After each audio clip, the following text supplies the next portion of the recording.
Assalamualaikum warahmatullah.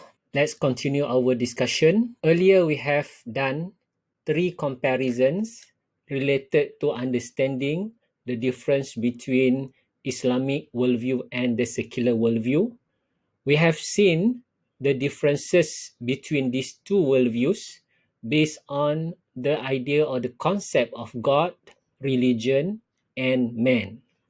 We will continue from where we stopped, that is to understand the concept of aim in life according to the Islamic worldview and the secular worldview. As you can see in this picture, in this life we need to make decisions, we need to know where to go, and in doing that we need to have a clear map.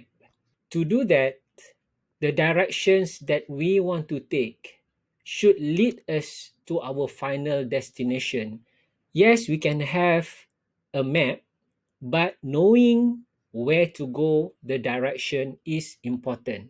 And this is where the concept of worldview is important in guiding us to find and to understand the correct direction and the best way to get to that direction. Let's start by looking at the concept of aim in life according to the teaching of Islam that is based on the Islamic worldview.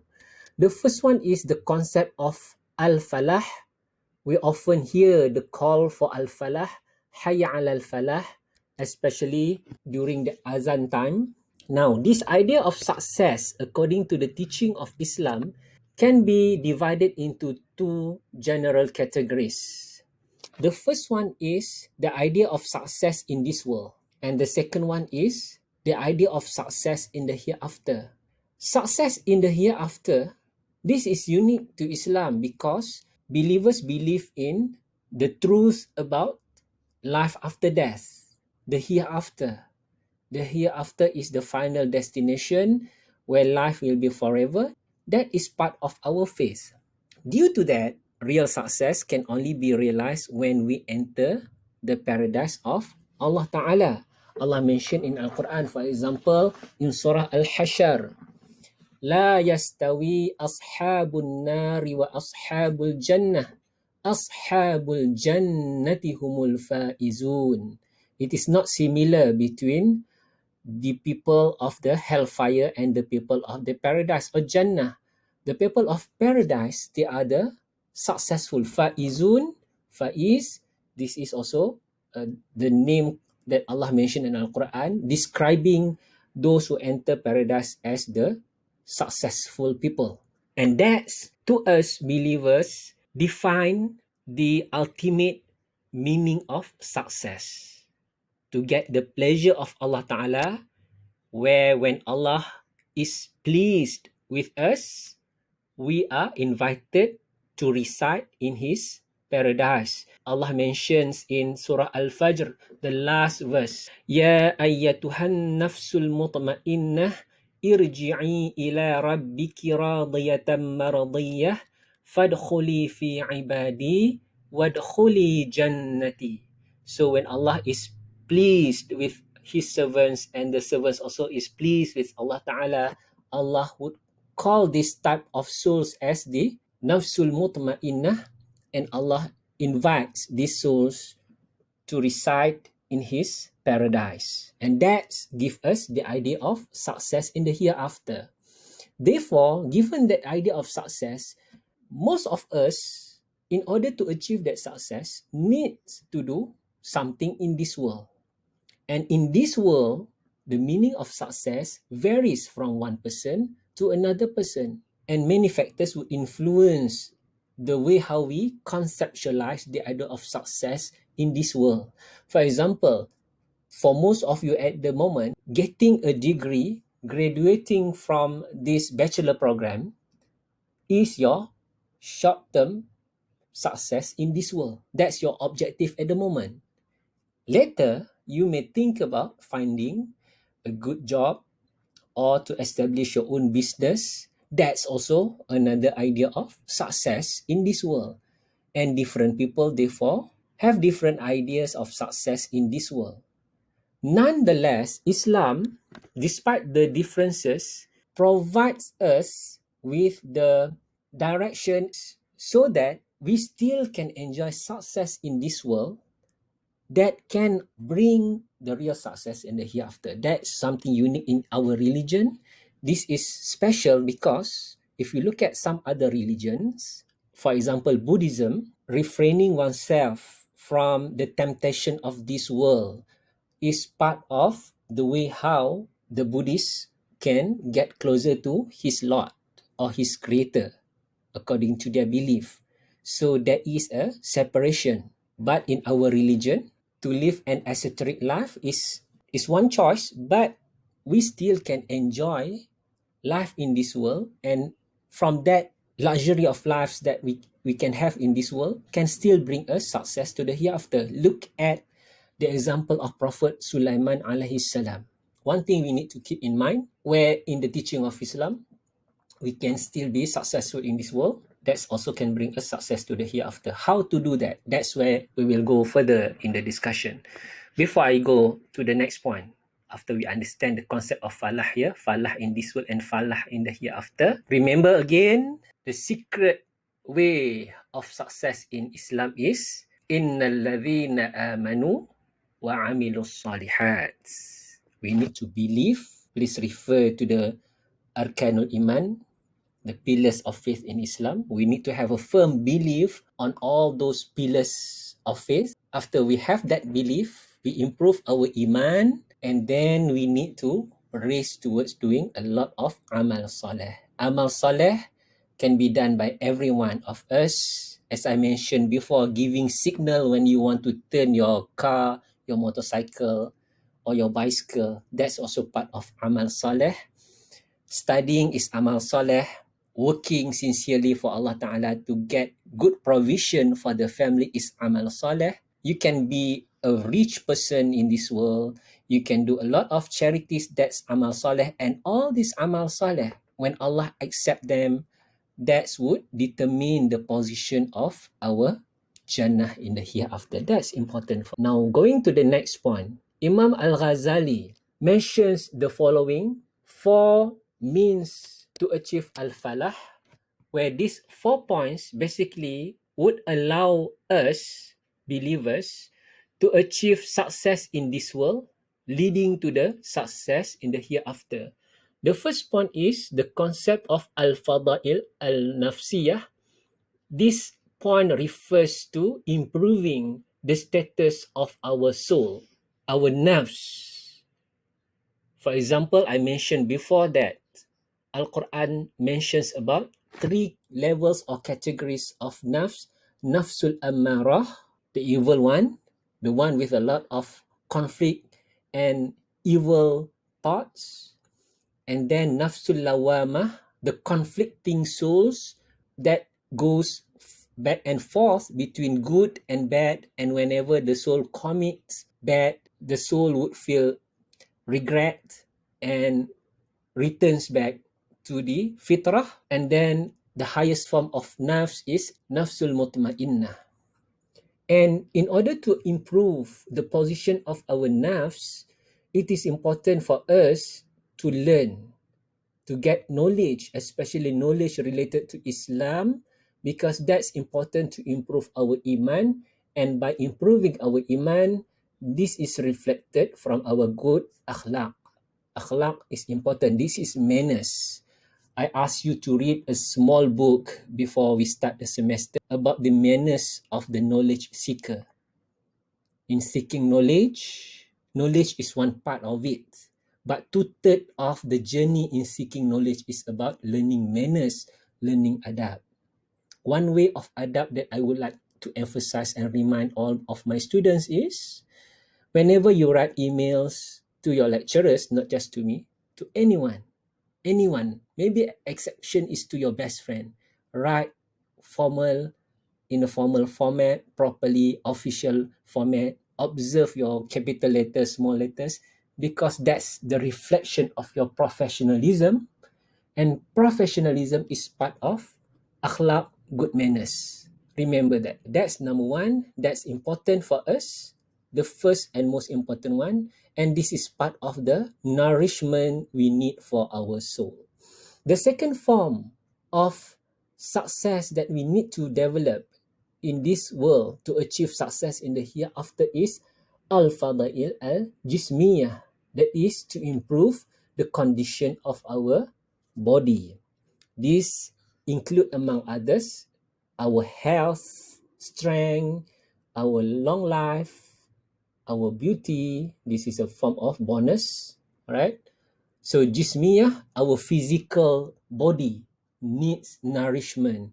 We need to provide good and halal food, halalan tayyibah to our body, because regardless how much money you have, if you are not healthy, then it is difficult to associate success to the sick person. You can be a billionaire, but if this billionaire got, for example, cancer, na'udzubillah, people would feel sympathy, pity to the person because he got wealth, but his body is sick. Therefore, al-fadail al-jismiyah is also part of the equation of success in this world. And this is also important because with a healthy body, we can do a lot of amal soleh, easier to do amal soleh. If you want to perform Hajj, for example, you need to have a strong body. Number 3, also important as mentioned by Imam Al-Ghazali, is al-fadail al-kharijiyah, that is external good, something that is related to our wealth, our influence and power or position, our family in the society, and that's also related to our noble birth. Why this is important? Because especially in a secular context, people look at our external condition as the main measure of success. We cannot neglect this. You cannot simply say, I want to live with an esoteric or zuhud life. That's, for me, is an option when you are rich, but you choose to live a zuhud life. That's fair. But you cannot say you are zuhud because by default you are already poor. That's not by your choice. That's the beginning, the defaults of your situation. You don't have choice. Also important, al-fadail al-kharijiyah, is that this is important as a form of syiar. We want to show the external beauty of being a Muslims. Muslims are successful people. Muslim have a strong family ties. Muslim concerns about their descendant, their lineage. Muslims occupy positions and power, where with this position and power, we use them to do amal soleh, to spread good and to forbid evil. And the same for our wealth, we use them not as the purpose or aim in life, but wealth, influence, family status. All these are just the means for us to get closer to Allah Ta'ala. This is important.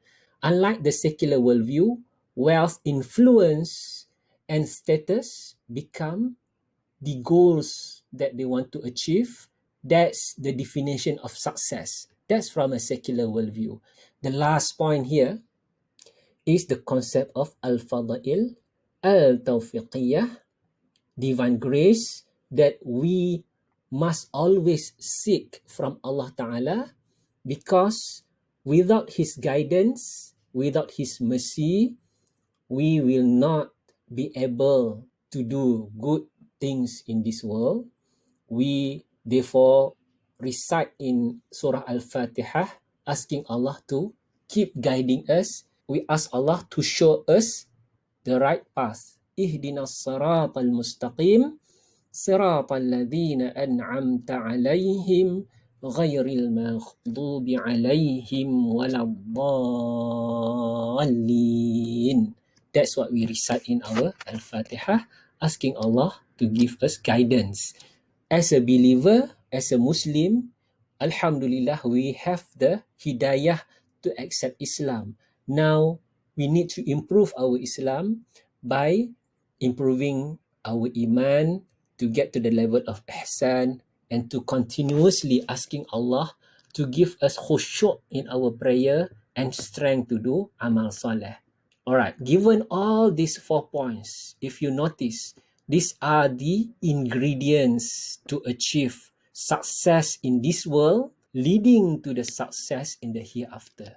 You can imagine, given whatever position you are in, as a student, as a worker, as a supervisor, manager, as a father, as a children, by observing all these 4 conditions of success, playing our roles properly, we can be successful in this world, and then we can be successful in the hereafter. The more amal saleh we do, the higher the level of Jannah we will get.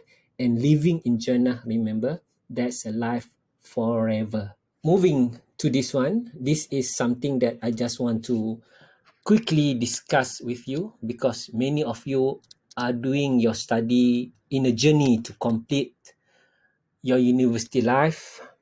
Now there are many challenges facing all of you given the pandemic at the moment. I believe life is no longer normal to many of us. So it is important for us to do muhasabah so that we don't lose track of our direction. We need to have a short-term goal and long-term goals.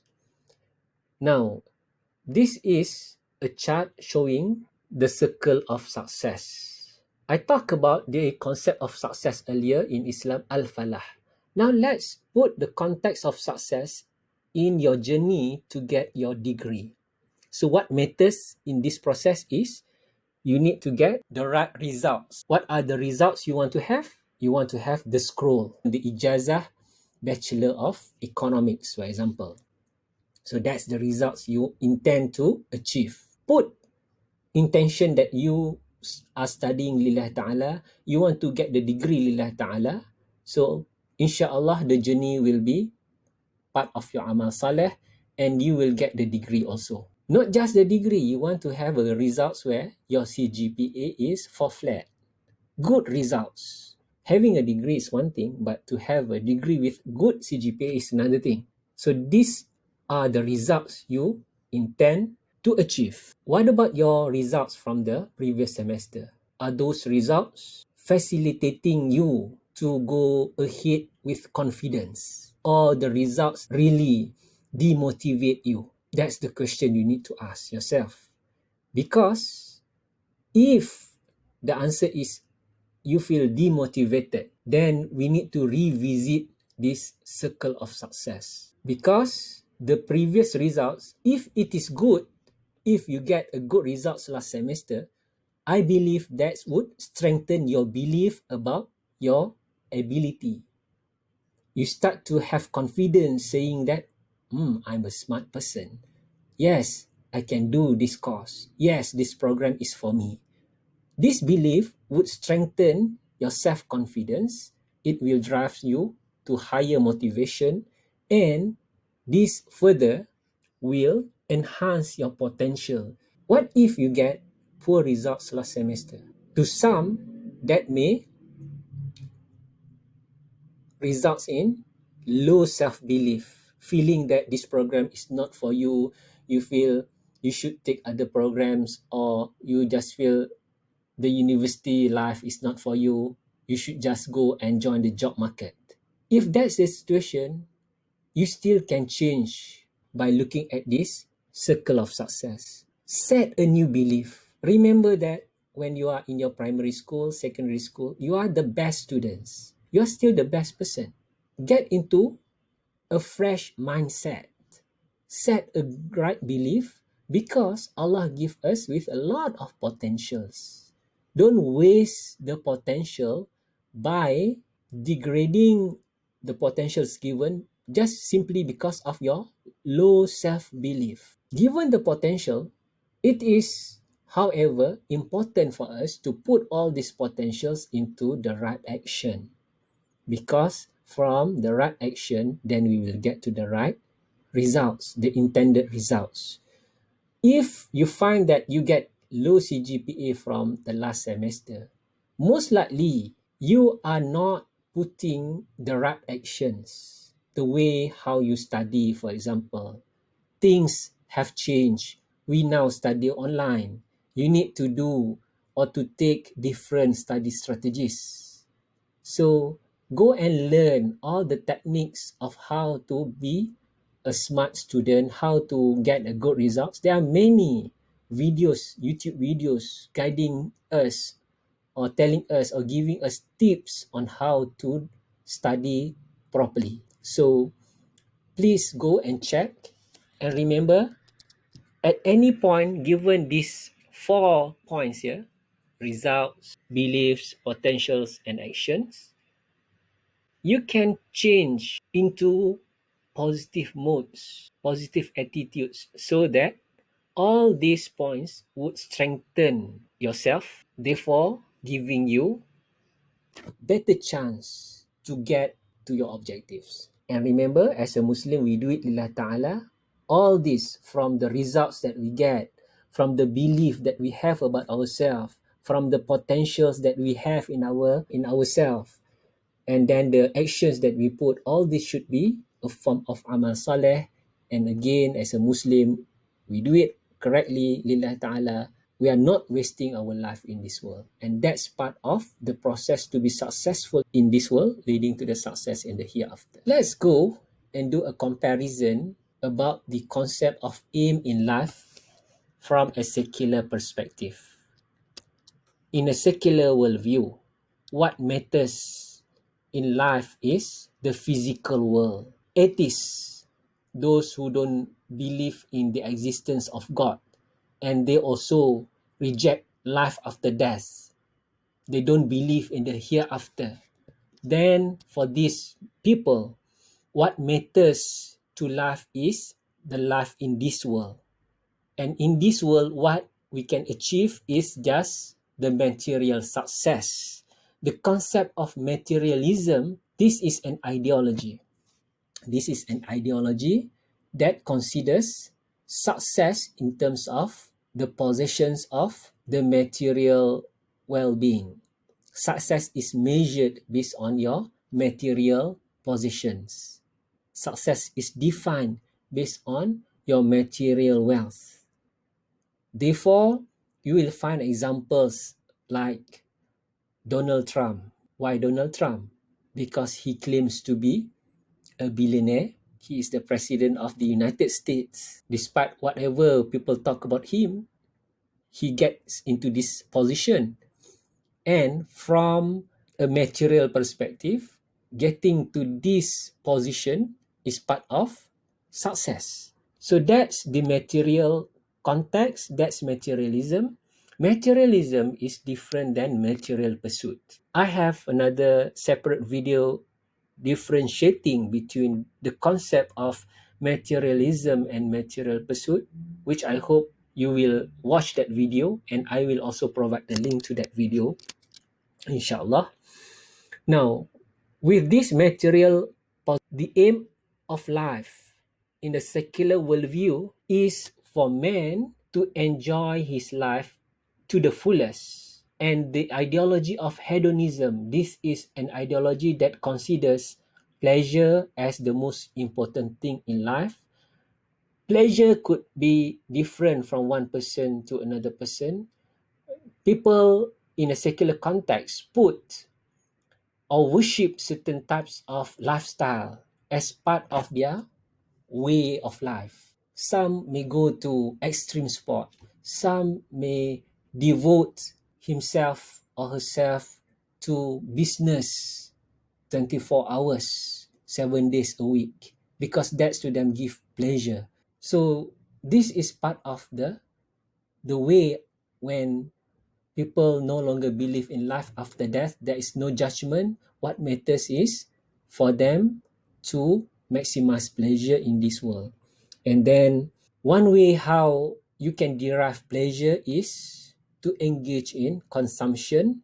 Consumerism, this is again an ideology that considers consuming a lot of goods with quantity and quality. as an expression of success. Consumerism is the expression, the action that you put to show to the world that you are successful. You own a lot of cars, not small cars, but sport cars. You own a lot of watches, not cheap watches, but expensive ones. Why? Because it reflects your level of success. The more cars you have, the more houses you have, and those are of quality level or brands, the more people would say you are a successful man. This is how the secular worldview looks at the concept of success. Success, in short, is in terms of the material ownership. And that's the end or the purpose or the objective of life for the secular person. It ends in this world. The world becomes an end in itself. Now let's reflect. Given this type of worldview from a Muslim's perspective, definitely that would put a person into a very depressing mood, because you cannot see the vastness of life created by Allah Ta'ala. You will look at this world as a torture despite having a lot of wealth, because this world has a lot of limitation. You can have a lot of cars, but owning cars comes with a lot of burdens also, financially, and also you need to repair your cars and so on and so forth. So this world is not the place for us to enjoy fully. That's according to the belief of a Muslim. Prophet sallallahu alaihi wasallam mentioned that a believer, a Muslim, to him this world is just a form of journey. In a journey, we don't bring everything. We just bring things that we need, because we are in a journey to the final destination, the akhirah. We want to go to Jannah. That's the place.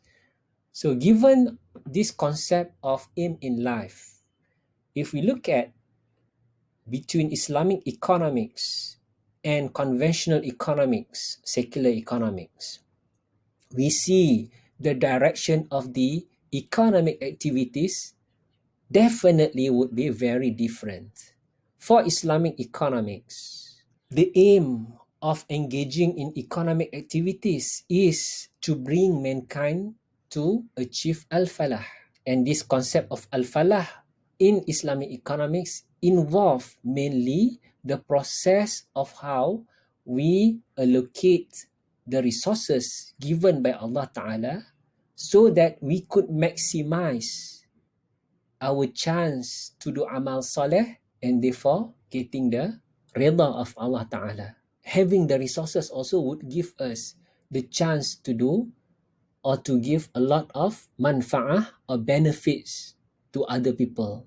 It is not just for ourselves, because the more we can benefit others, the better we are in the eyes of Allah Ta'ala. On the other hand, in the context of conventional economics, given the secular concept of aim in life, this will become the resting place to have more control over the resources and wealth. For whom? For oneself, especially in the capitalist ideology. Individuals are driven by his self-interest. So that's few points that I want to emphasize about the concept of aim in life. I will provide other videos related to this discussion.